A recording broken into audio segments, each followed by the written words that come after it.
President Trump warning Iran that if that country wants to fight, it would mark that nation's, quote, official end. You're watching Outnumbered Overtime. I'm Harris Faulkner. We begin with the president's stern and unambiguous warning. The president tweeted this: if Iran wants to fight, that will be the official end of Iran. Never threaten the United States again. The tough talk from the president just hours after a rocket, the same model used by Iran, landed near the U.S. Embassy in Baghdad's heavily fortified Green Zone. Meanwhile, administration officials will brief the Senate and House tomorrow on the Iran situation, while former President Obama's CIA chief John Brennan will reportedly speak to House Democrats in concerns over the White House's sudden moves in the region. Rich Edson with more now from the White House. Rich? Harris, the administration has been briefing Congress somewhat on this issue with Iran, whether these threats are Iran and the intelligence from Iran. You're hearing now from Senator Lindsey Graham. He says he's just heard from the National Security Advisor, John Bolton. Quote, "It is clear that over the last several weeks, Iran has attacked pipelines and ships of other nations and created threat streams against American interests in Iraq. The fault lies with the Iranians, not the United States or any other nation. Stand firm, Mr. President." The U.S. has expanded its military presence in the Persian Gulf, citing an increased threat from Iran. The State Department official says no one has claimed responsibility for that rocket attack that landed this week in Baghdad's Green Zone, though, quote, "We will hold Iran responsible if any such attacks are conducted by its proxy militia forces or elements of such forces, and will respond to Iran accordingly." This is all as the United States is pursuing what it calls its maximum pressure campaign against Iran, which features sanctions on Iran's economy and its military. I just don't want them to have nuclear weapons, and they can't be threatening us. I don't want to fight, but you do have situations like Iran. You can't let them have nuclear weapons. You just can't let that happen. Iranian Foreign Minister Javad Zarif says the president's advisors are goading him into a fight with Iran, and that economic terrorism and genocidal taunts won't end Iran. Iran's president has threatened to resume producing highly enriched uranium in less than 2 months, and that's a response to U.S. sanctions after the administration withdrew from the Iran nuclear deal. A senior administration official says the White House has reached out to Iran to negotiate, but there has been no response. Iran says it refuses to negotiate with this administration because it did negotiate with the United States back in 2015, reached the Iran nuclear agreement, and then this administration decided to pull out of that deal. The British Foreign Secretary Jeremy Hunt has spoken about this today. He says, "I would tell the Iranians, do not underestimate the resolve of the United States in this situation." Harris?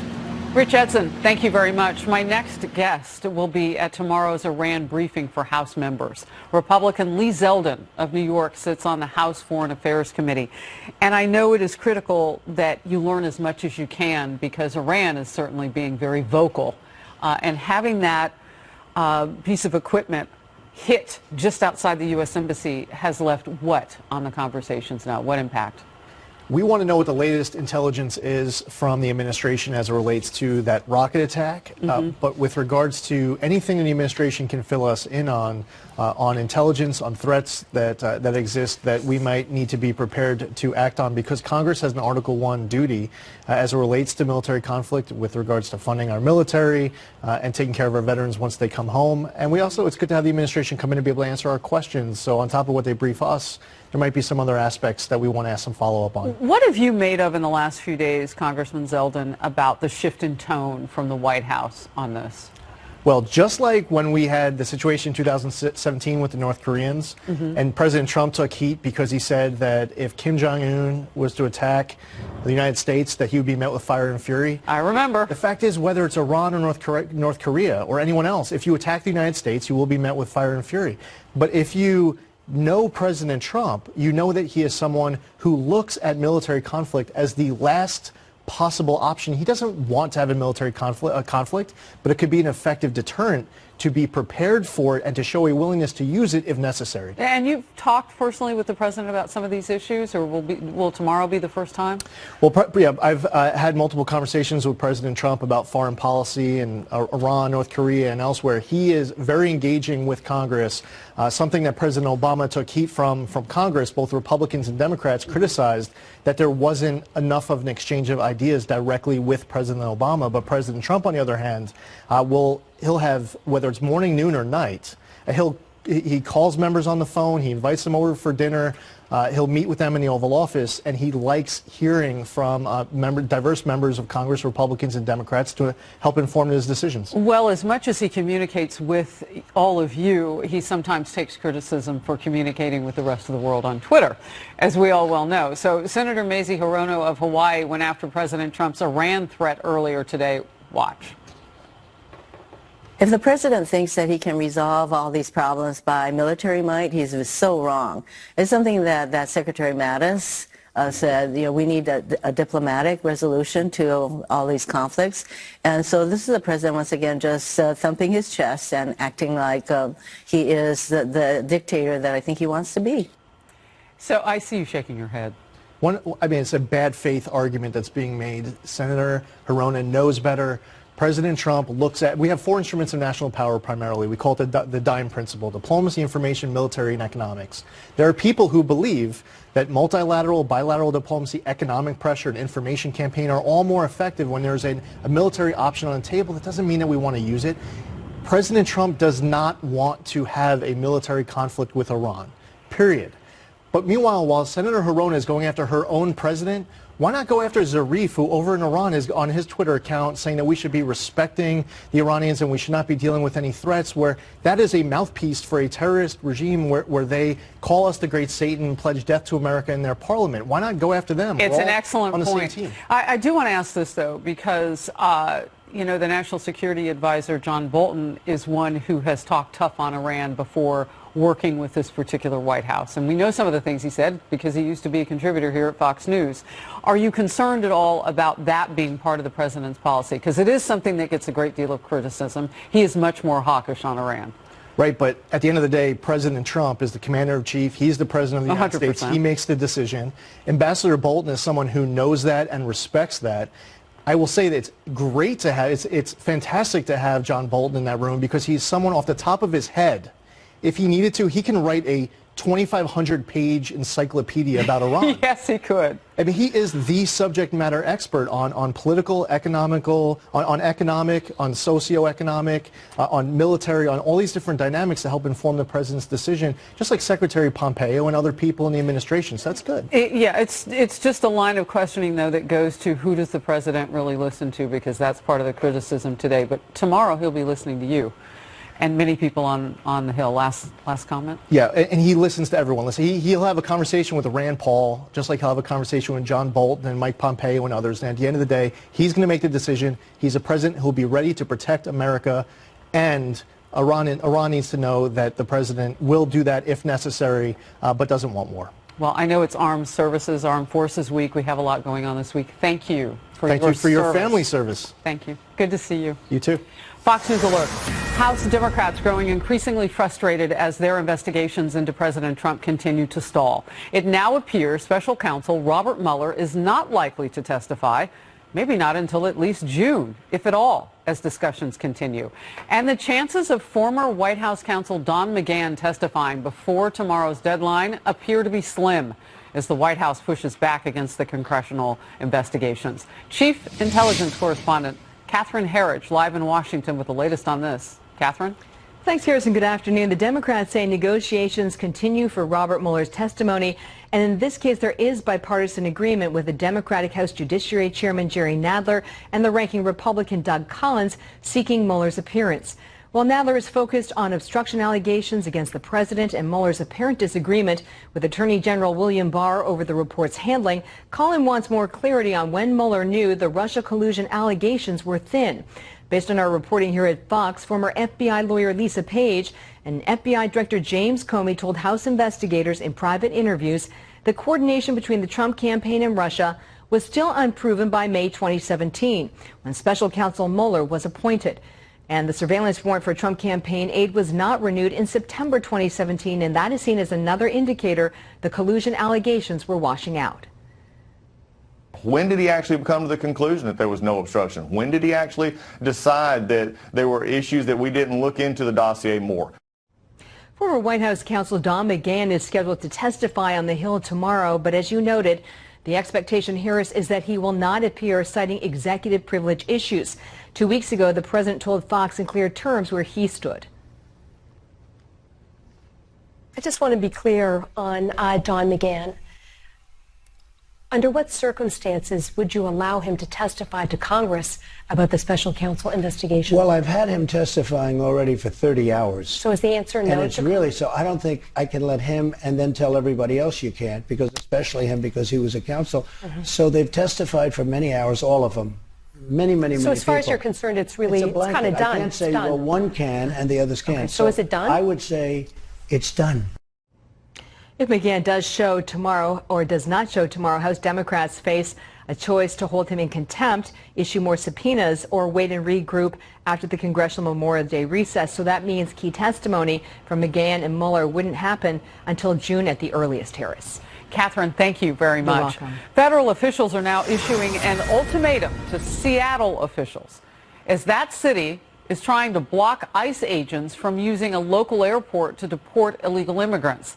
County officials have pressured companies which service and fuel planes to cease servicing ICE detainee flights.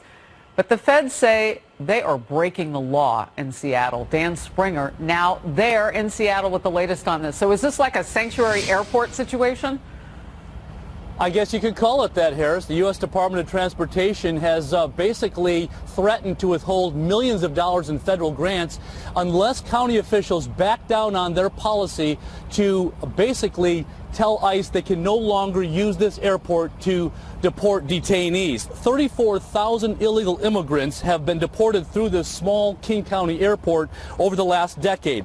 King County Executive Dow Constantine, a Democrat, issued an order threatening to pull the contracts of operators at the airport if they continued fueling and servicing ICE flights. All bowed to the pressure, even though it's costing them a lot of future revenue. That also means ICE now has to drive handcuffed detainees all the way to the airport in Yakima, a 3-hour drive instead of 40 minutes to Seattle from the Northwest Detention Center in Tacoma. Local ICE officials issued a statement saying, quote, "State and local efforts thwarting ICE operations serve only to create additional security concerns and add significant delays and costs to U.S. taxpayers." The brother of a local deputy killed recently by an illegal immigrant during a traffic stop says these sanctuary policies are making it more dangerous for cops and the public.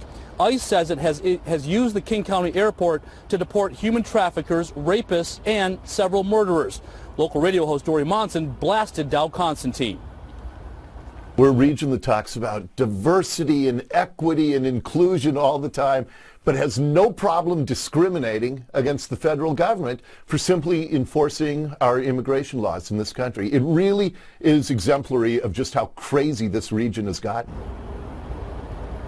Responding to that executive order which bars ICE flights, the Department of Transportation sent King County a letter saying, quote, "Federal law expressly prohibits enforcement of any such directive."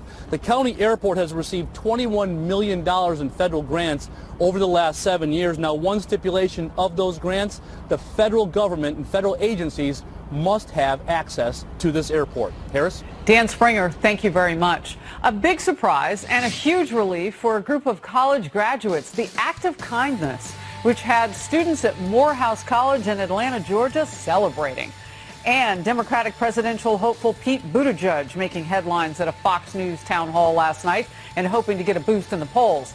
Can he convince voters across America to support a 37-year-old mayor from Indiana? I think I have a different kind of propulsion when it comes to dealing with these issues because they're personal. You know, what the world is going to look like in the 2050s isn't just something I think about or write about or wonder about. It's hopefully going to be my life too.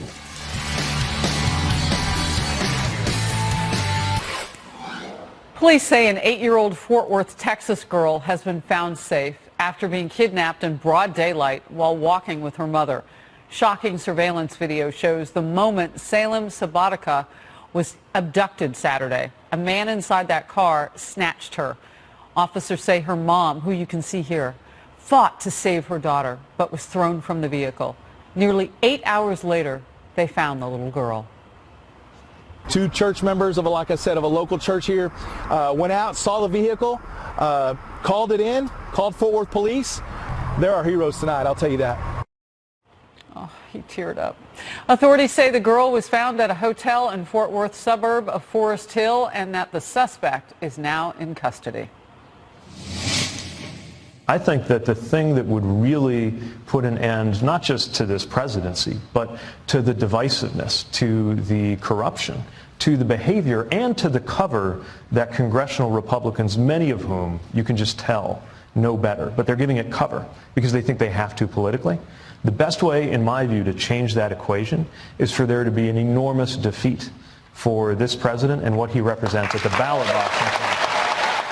That's 2020 Democratic candidate Mayor Pete Buttigieg from Indiana taking direct aim at President Trump last night during his first Fox News town hall. The rising Democratic star, as some are calling him, also talked about how he would tackle the deficit, his thoughts on the controversial Alabama abortion law. Actually, other states have that now. And what he thinks about the president's attacks on Twitter. Joining me now is Josh Kraushaar, politics editor of the National Journal. First of all, how do you think Mayor Pete, as he's often called, did last night? Did he make any new ground with voters? Well, look, he had a positive reception. He got a lot of standing ovations at the end, at least. And, you know, he is what you see on the telecast. He is a pretty liberal, intellectual-minded candidate, and there's an appeal for that in the Democratic Party. But his biggest challenge is, you know, trying to show that he's an electable Democrat when he's taken positions. He made some news on the town hall. He said he supports a wealth tax that Elizabeth Warren has been advocating for, and he opposed any regulations, even in the third trimester, for abortions. So there are what you see is what you get with Mayor Pete, and he really explained his positions on a whole lot of issues. The bigger challenge is he going to be seen as an electable Democrat if he's nominated? Josh, how would you describe his politics, though, in terms of the likes of Alexandria Ocasio-Cortez and others who lean pretty far left inside the Democratic Party? He's a little bit more pragmatic than the far left wing of the Democratic Party. He did make a nod to the need to pay off the deficit. He criticized the president's tax cuts as putting a hole in the deficit. So that's one area where he's positioned himself a little bit more to the middle as compared to some of those Democrats in the House that want to spend a lot of money on the Green New Deal. But ultimately, like, there weren't a whole lot of differences between Buttigieg and where the party liberals stand. I mean, he's positioning himself as a younger alternative to the establishment. He's 37 years old. He's trying to present himself as the face of a new generation. President Trump's 2020 press secretary, Kayleigh McEnany, who joined me from my town hall in Iowa, explains why she thinks Mayor Pete is surging in the polls. Watch. He's making a surge because I think Democrats are unhappy with the choices they have before them. They look in each and every one of these. I mean, you mentioned Biden and Bernie, now Buttigieg. They're all a different iteration of the same mold, and that is socialism. I know Biden's trying desperately to distance himself from that label, but when you say you're the most progressive candidate in the race, that purportedly means more so than Bernie Sanders. You know, it's interesting. Buttigieg has been criticized for not having a crisply, maybe explained political or policy format. Do we know more about what he thinks after last night? Well, I think he made some news on the fact that he supports a wealth tax and also a tax on financial transactions. So, you know, in the economic sphere, he sounds more like Elizabeth Warren. He made some policy proposals last night that are squarely left from the progressive wing of the party, sure. And I think the one challenge Buttigieg is going to have is prove that he is an electable Democrat. In the Fox News poll that came out last week, Buttigieg is the only Democrat to lose in a matchup against President Trump. He performed the worst among all the Democratic candidates that were tested. Why do you think that is?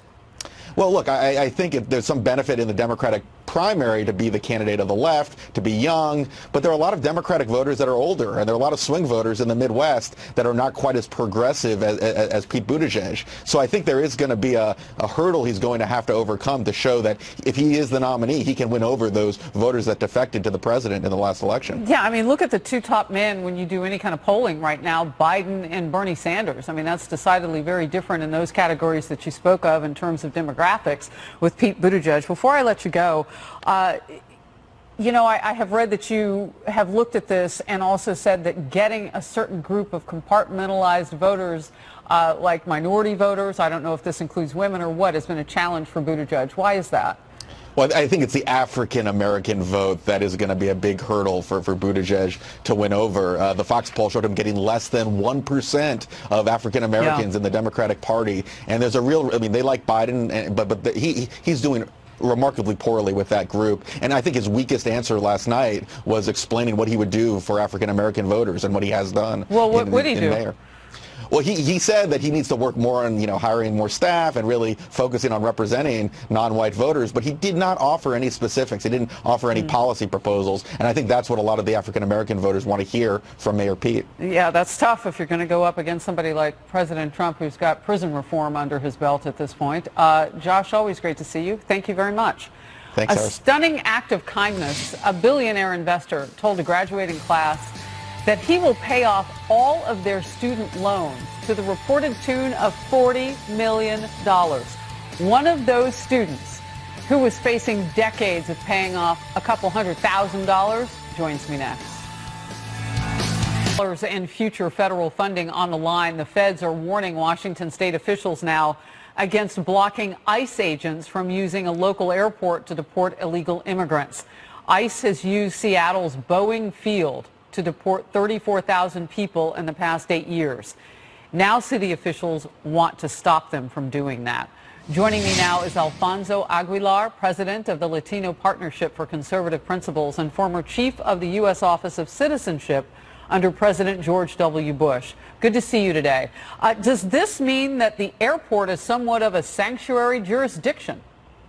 Apparently, and it's pretty disgusting because if you think about it, this field was being used for these flights, so-called SWIFT flights, to remove immigrants from the country since 2010. So this was happening under the Obama administration, but nobody said anything. All of a sudden, King County officials are concerned, based on a report from the University of Washington, that there are human rights violations of the people that have been ordered deported and are being removed to their home countries. Why didn't they complain when Obama was in office?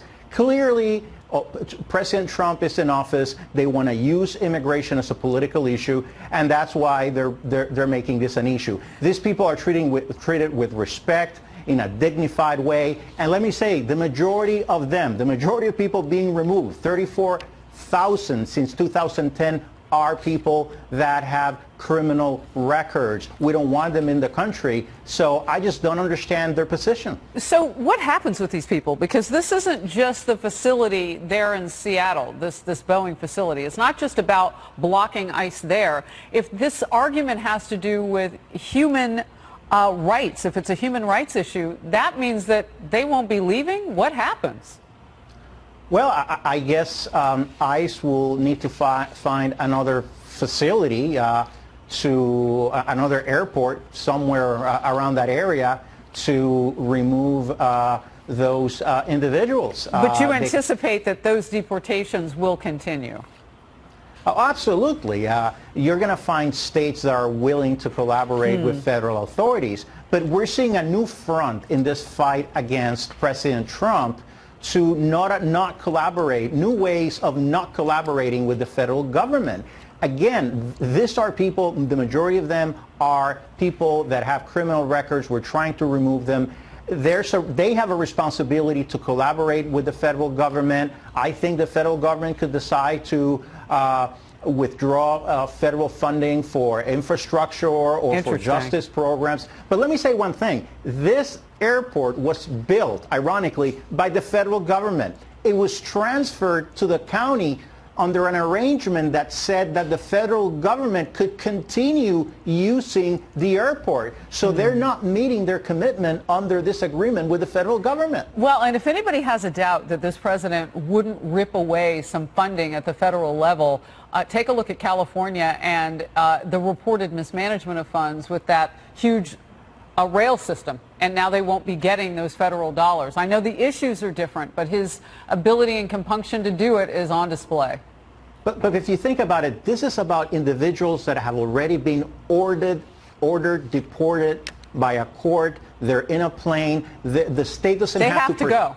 They have to go. They don't have to participate of the law enforcement functions. It's just a matter of allowing their air traffic operators to allow the flight to depart from this airport. This is absolutely ridiculous. And again, the only point is to continue to politicize the issue. We're not going to be able to find common ground on this issue if the left continues this type of confrontational strategy. Alfonso Aguilar, thank you very much for your time on this issue. Thank you. On behalf of the 8 generations of my family who have been in this country, we're going to put a little fuel in your bus. This is my class, 2019.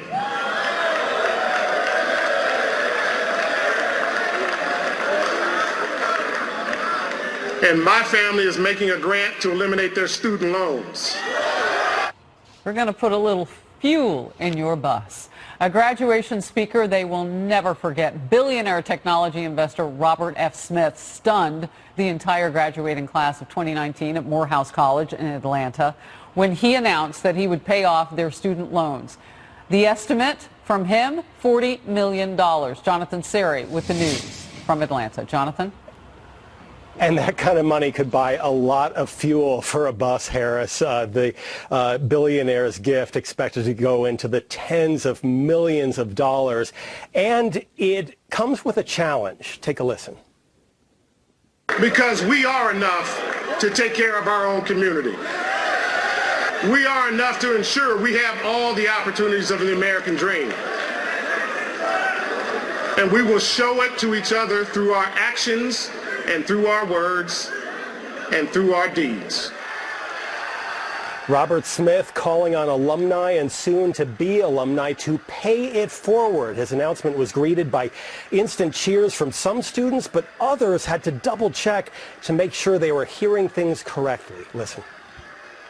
I checked my phone instantly. It was all over social media. I was like, oh, this is for real. So I was blessed, you know, it's a blessing. According to the school, Morehouse graduates acquire a student debt anywhere from $30,000 to $40,000. So Harris, as you can imagine, this huge donation by the commencement speaker is going to have a major impact on these individuals as they go out into the job market and set up their professional lives. Harris? Oh, amazing. I'm going to talk with a young man coming up who had a bill of $200,000 wiped away and what that must be like and what paying forward looks like. Jonathan, thank you very much. Dr. Bill Bennett, who served as Secretary of Education under Ronald Reagan, had this reaction to that billionaire surprise present.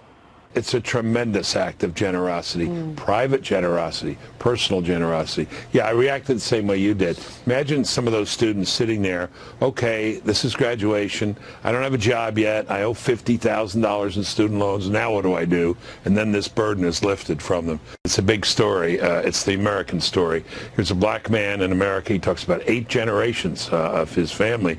We know how far back that goes and what that probably means. And yet he made it in America. He's grateful to America and wants to pay back these kids. So you just heard Bill Bennett talk about $50,000. It was a lot more than that for you, Aaron. $200,000 of student loans wiped off the books. Aaron Mitchum, a member of Morehouse's class of 2019 on the left side of your screen. First of all, congratulations on all of your own accomplishments. And billionaire Robert Smith just changed your world. Exactly. Thank you so much for inviting me in. Absolutely. So what happens now? What happens next? What happens next is I have to take the initiative and do what he tells us to exactly do. So he explained to us, it's our time. So now that we have more income and less burden of the student loans, it's our time to give back to our institution and let people understand how important it is to give back to HBCUs. When he said in his speech, Robert Smith, we are enough to take care of our own community. He wasn't just talking about the graduating class at Morehouse yesterday. There was a wider message there. What did you hear him saying? What I heard him say was it's important to take care of black people, and in a sense of when it comes to minorities, we actually fall short when it comes to financial help. I know a lot of my friends that are African Americans, they didn't have 529 plan growing up. In their household. They don't even know, we didn't even know what that was. In comparison to a lot of my non-minority friends, and they had a 529 plan. Their parents were able to front the bill. So this is just a blessing in disguise right here itself. You know, we're having a booming economy right now with a lot of jobs. Yet you heard Robert Smith say some of you in the audience may not have even gone down that road, audience graduating class, I should say.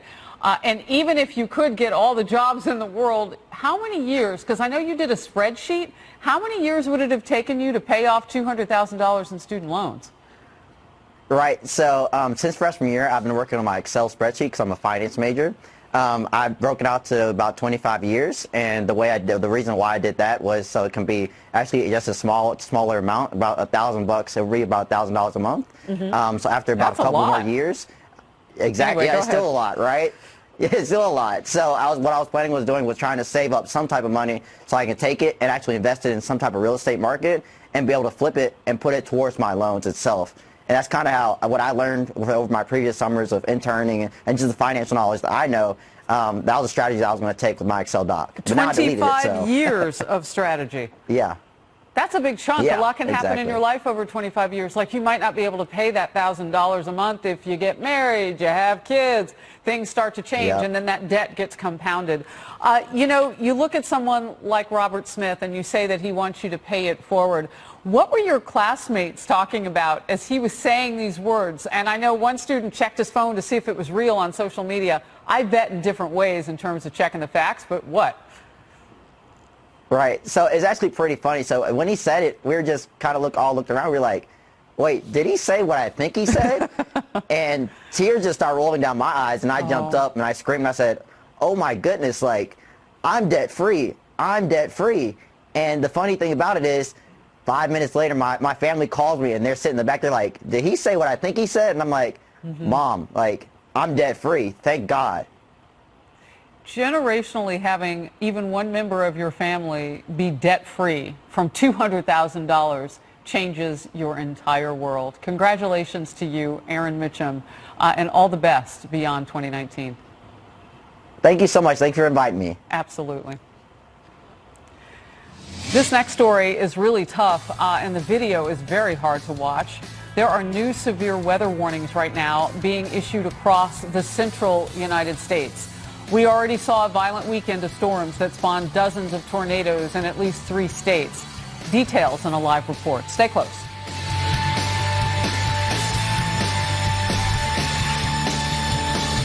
Weather, nearly 40 tornadoes reported since Friday in Kansas, Nebraska, and Texas. Alicia Acuna is live in Denver. It is the season, and it is active.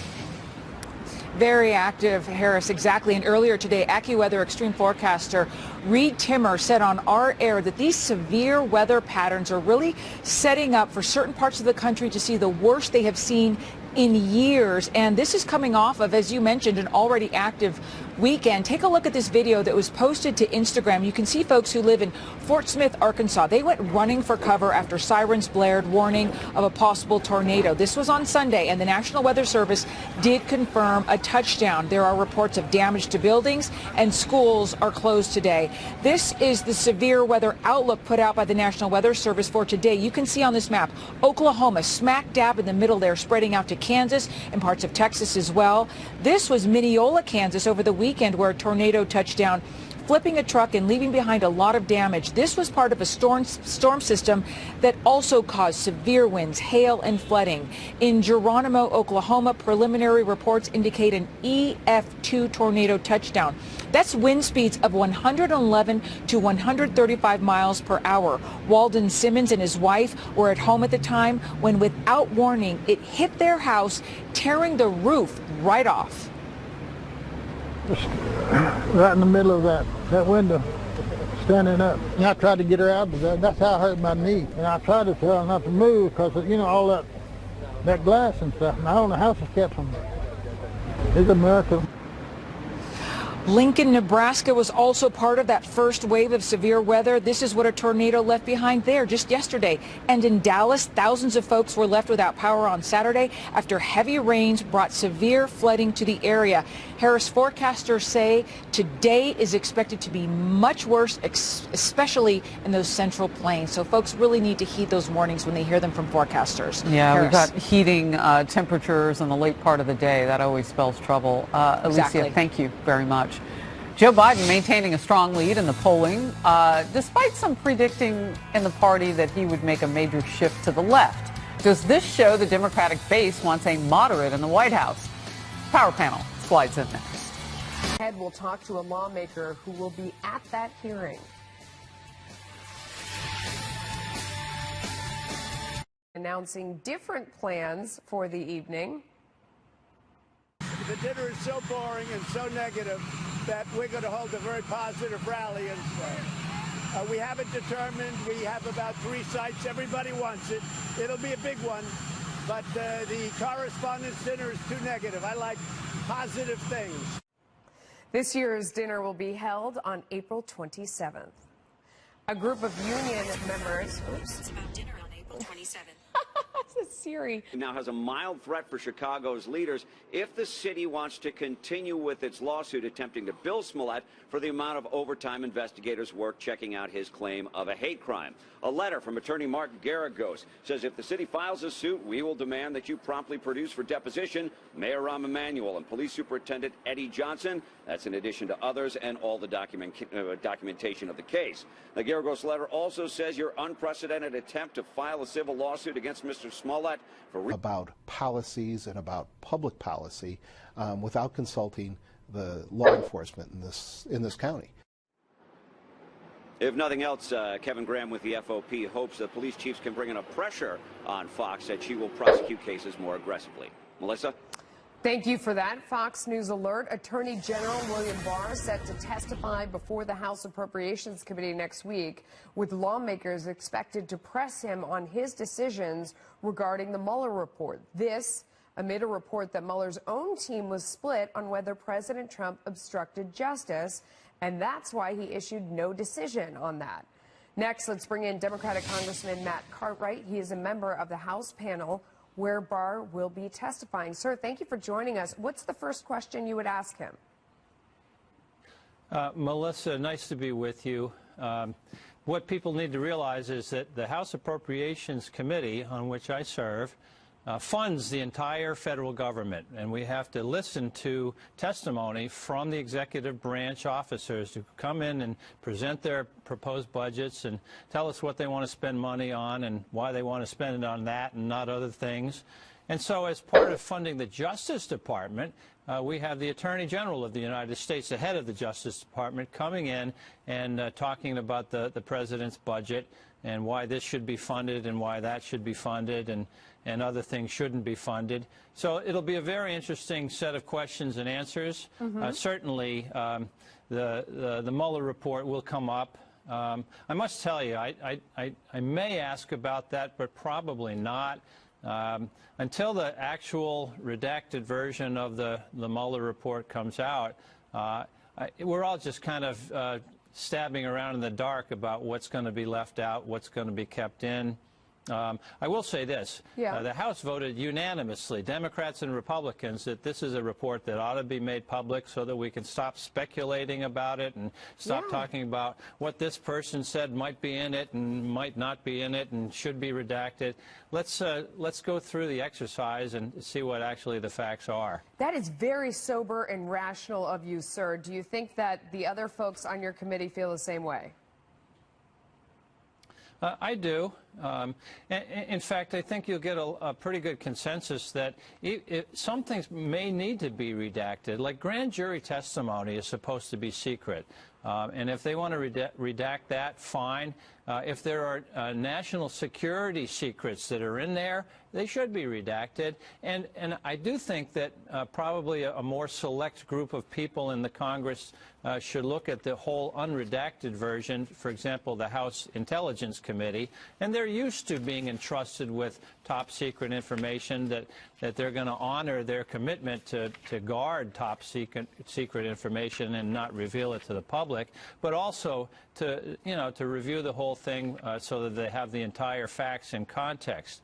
I will say this. What I do intend to ask the Attorney General is why does his budget cut cops grants by more than half, from $225 million down to under $100 million. COPS grants, people know, are federal grants that help local and city and municipality police forces grow their numbers to help do policing.